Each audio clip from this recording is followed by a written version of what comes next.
بسم اللہ الرحمن الرحیم۔ مسلمانوں کے سب سے مقدس مقام خانہ کعبہ کی موجودہ عمارت جو ہمیں نظر آتی ہے، اس کو 404 سال پہلے 1040 ہجری میں سلطنت عثمانیہ کے سلطان مراد بن احمد خان شاہ قسطنطنیہ نے تعمیر کروایا، جس پر فہد بن عبداللہ نے 1417 ہجری کو تجدید کا کام کیا۔ یعنی موجودہ عمارت کی تعمیر صرف 404 سال پرانی ہے۔ تو اب سوال یہ پیدا ہوتا ہے کہ اس سے پہلے والی عمارت کس نے اور کب بنوائی؟ خانہ کعبہ کو سب سے پہلے کس نے تعمیر کیا اور پہلا حج کس نے کیا؟ بیت اللہ جب موجود نہیں تھا تو اس سے پہلے وہاں پر کیا تھا؟ کون کون سے نبی نے کس کس طرح خانہ کعبہ کو تعمیر کیا؟ کیا یہ درست ہے کہ سب سے پہلے اللہ پاک نے خانہ کعبہ کو پیدا کیا؟ اگر یہ درست ہے تو کیا کسی قرآنی آیت یا حدیث سے ثابت ہے؟ ہم سب نے تو یہ سن رکھا ہے کہ حضرت ابراہیم علیہ السلام نے خانہ کعبہ کی تعمیر کی، لیکن آپ کو یہ جان کر حیرانگی ہوگی کہ یہ تعمیر پہلی دفعہ نہ تھی، یعنی خانہ کعبہ اس سے پہلے بھی موجود تھا۔ امام ابی محمد البغوی اپنی مشہور زمانہ تصنیف تفسیر خازن میں لکھتے ہیں کہ خانہ کعبہ کی سب سے پہلی تعمیر فرشتوں نے کی، جو کہ حضرت آدم علیہ السلام کی تخلیق سے بھی 2000 سال پہلے تھی۔ یہ بالکل اسی جگہ تھی جہاں موجودہ بیت اللہ موجود ہے۔ تفسیر قرطبی میں امام شمس الدین روایت فرماتے ہیں کہ جب فرشتوں نے کہا کہ اے اللہ پاک، انسان تو زمین میں فساد پھیلائے گا، جس پر اللہ تعالیٰ نے فرمایا جو کچھ میں جانتا ہوں وہ تم نہیں جانتے۔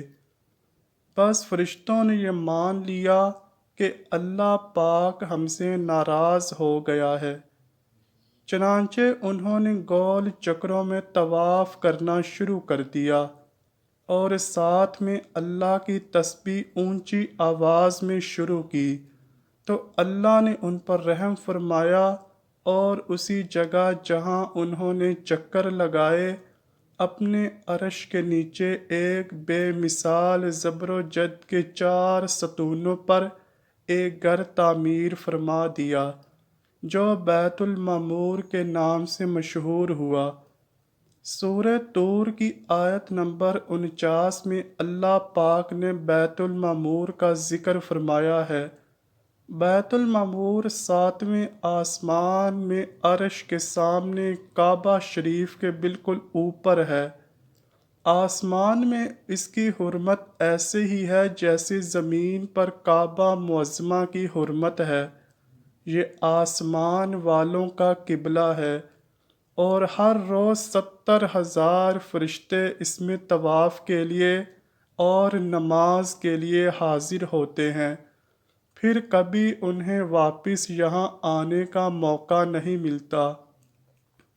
اس کے بعد اللہ تعالیٰ نے فرشتوں کو حکم دیا کہ زمین پر بھی اس بیت المقدس کی مانند میرا گھر بناؤ، تاکہ جس طرح فرشتے بیت المعمور کا طواف کرتے ہیں اسی طرح زمین پر میرے بندے اس گھر کا طواف کریں گے۔ چنانچہ حکم الہی کی تعمیل میں فرشتوں نے بیت اللہ شریف کی تعمیر کی اور اس کا طواف شروع کیا، اور فرشتوں نے ہی اس کا سب سے پہلے حج بھی کیا۔ یہ تھی مکہ میں خانہ کعبہ کی سب سے پہلی تعمیر، جو کہ جنات اور فرشتوں کی لڑائی میں متاثر ہوئی۔ اور پھر جب اللہ پاک نے حضرت آدم علیہ السلام کو زمین پر بھیجا تو انہیں اسی بنیادوں پر دوبارہ خانہ کعبہ تعمیر کرنے کا حکم دیا۔ یہ بیت اللہ کی دوسری تعمیر تھی۔ چنانچہ حضرت جبرائیل علیہ السلام نے ان بنیادوں کی نشاندہی کی اور حضرت آدم علیہ السلام نے بیت اللہ شریف تعمیر کیا۔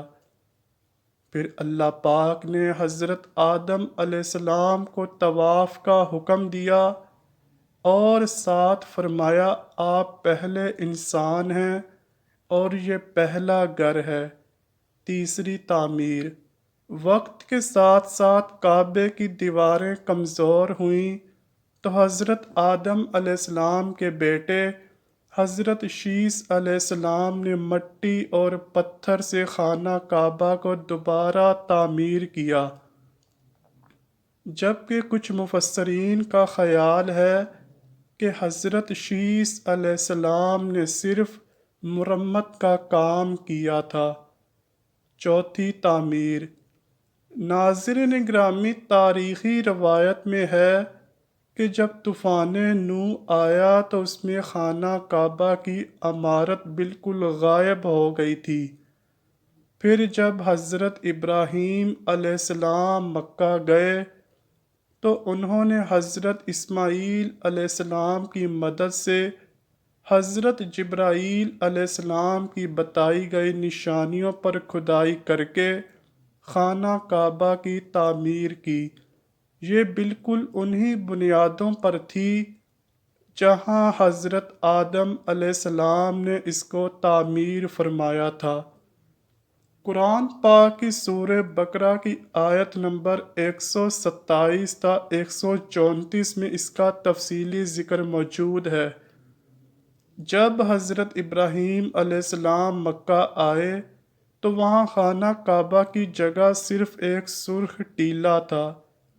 پھر حضرت جبرائیل علیہ السلام کی نشاندہی پر جبل ابو القبیس کی کھوہ سے 2 پتھر حضرت ابراہیم علیہ السلام کو ملے۔ ان میں سے ایک حجر اسود اور ایک مقام ابراہیم کے نام سے مشہور ہے۔ مقام ابراہیم وہ مشہور پتھر ہے جس پر کھڑے ہو کر حضرت ابراہیم علیہ السلام نے کعبہ کی دیواریں بلند کی۔ جیسے جیسے دیواریں بلند ہوتی گئیں یہ پتھر بھی ہوا میں بلند ہوتا رہا۔ رسول اللہ صلی اللہ علیہ وآلہ وسلم نے ارشاد فرمایا، جس کا مفہوم کچھ یوں ہے، حجر اسود جب جنت سے اترا تو دودھ سے بھی زیادہ سفید تھا، پھر انسان کے گناہوں نے اسے سیاہ کر دیا۔ ایک اور حدیث نبوی میں آپ صلی اللہ علیہ وآلہ وسلم نے فرمایا، حجر اسود اور مقام ابراہیم جنت کے یاقوتوں میں سے 2 یاقوت ہیں۔ اللہ تعالیٰ نے ان کے نور کی روشنی بجھا دی، اور اگر اللہ تعالیٰ اسے نہ بجھاتا تو یہ مشرق سے مغرب سب کو روشن کر دیتے۔ رسول اللہ صلی اللہ علیہ وآلہ وسلم سے جب پوچھا گیا کہ بیت اللہ کی جگہ پر پہلے کیا تھا، آپ صلی اللہ علیہ وآلہ وسلم نے فرمایا کہ بیت اللہ حضرت آدم علیہ السلام کے زمانے سے ہے۔ ناظرین گرامی، خانہ کعبہ کی عمارت کی 5ویں تعمیر قوم عمالقہ نے بنیادیں کمزور ہونے کی وجہ سے کی، جبکہ 6ٹھی تعمیر قبیلہ جرہم کے سردار حرث بن مزاز اصغر نے کی۔ اسی طرح بیت اللہ کی 7ویں تعمیر نبی آخر الزماں فخر دو جہاں حضرت محمد صلی اللہ علیہ وآلہ وسلم کے پاک نسب میں ان کے ایک بزرگ حضرت قصہ بن کلاب نے کی۔ یہ خانہ کعبہ کی اثر نو تعمیر تھی۔ انہوں نے اپنے زمانے کی سب سے بے مثال اور پختہ عمارت تعمیر فرمائی۔ اس کے بعد جبکہ قبیلہ قریش بیت اللہ کے متولی تھے تو ایک دفعہ بہت زیادہ سیلاب آئے، جس سے بیت اللہ کی بنیادوں کو بہت نقصان ہوا۔ اس وجہ سے متفقہ طور پر اس کو منہدم کر کے دوبارہ تعمیر کیا گیا، اور یہ بیت اللہ شریف کی 8ویں تعمیر تھی۔ ناظرین گرامی، یہی وہ مشہور تعمیر تھی کہ جس میں محبوب رب کائنات حضرت محمد صلی اللہ علیہ وآلہ وسلم نے بھی شرکت فرمائی تھی۔ اس تعمیر میں سرمایے کی کمی کی وجہ سے حتیم کو شامل نہیں کیا گیا۔ 9ویں تعمیر۔ یزیدی فوج کی سنگ باری سے جب خانہ کعبہ کی دیواریں شکستہ ہو گئیں تو حضرت عبداللہ بن زبیر نے حتیم، جو کہ قریش کی تعمیر میں شامل نہ کیا گیا تھا، اس کو شامل کر کے بنیاد ابراہیمی پر نئے سرے سے تعمیر کیا۔ بیت اللہ کی 10ویں تعمیر عبد الملک بن مروان کے نائب حجاج بن یوسف، جو کہ ایک ظالم حکمران تھا، اس نے 74 ہجری میں پھر سے خانہ کعبہ کو قریش والی تعمیر کے مطابق بنا دیا۔ پھر جب خلیفہ ہارون مسند پر بیٹھا تو اس نے خانہ کعبہ کو منہدم کرنے کا فیصلہ کیا، کیونکہ وہ عبداللہ بن زبیر کی تعمیر کے مطابق تعمیر کرنا چاہتا تھا، لیکن امام ابو یوسف نے یہ کہہ کر اسے روک دیا کہ اگر یہی طریقہ رہا تو پھر ہر آنے والا حکمران اپنی شہرت کے لیے خانہ کعبہ کو گرا کر تعمیر کرتا رہے گا، اور لوگوں کے دلوں سے اس گھر کی عظمت کم ہو جائے گی۔ پھر 1040 ہجری میں سلطنت عثمانیہ کے سلطان مراد بن احمد خان شاہ قسطنطنیہ نے حجر اسود والے رکن کے علاوہ ساری عمارت کو بنیاد ابراہیمی پر تعمیر کیا۔ یہی وہ تعمیر تھی جس میں پہلی بار خانہ کعبہ پر پردہ یا غلاف بھی ڈالا گیا، جس پر کلمہ طیبہ لکھا تھا۔ عثمانی سلطان کی تعمیر کے بعد شاہ فہد بن عبد العزیز نے سن 1417 ہجری کو بیت اللہ شریف کی تجدید کا کام کیا۔ اللہ اکبر۔ اللہ کریم مجھے اور اس ویڈیو کو دیکھنے والے تمام افراد کو اپنے پیارے گھر بیت اللہ شریف کی زیارت نصیب فرمائے، ہم گناہوں سے بچیں اور نیک اعمال کرتے رہیں۔ کمنٹ سیکشن میں آمین لکھنا مت بھولیے گا۔ امید کرتا ہوں کہ آپ کو ویڈیو ضرور پسند آئی ہوگی۔ اگر ویڈیو پسند آئی ہے تو ویڈیو کو لائک کیجئے، شیئر کیجئے اور چینل کو لازمی سبسکرائب کیجئے۔ کمنٹ سیکشن میں اپنی رائے کا اظہار بھی ضرور کیجئے۔ ملتے ہیں اگلی ویڈیو میں، تب تک کے لیے اللہ حافظ۔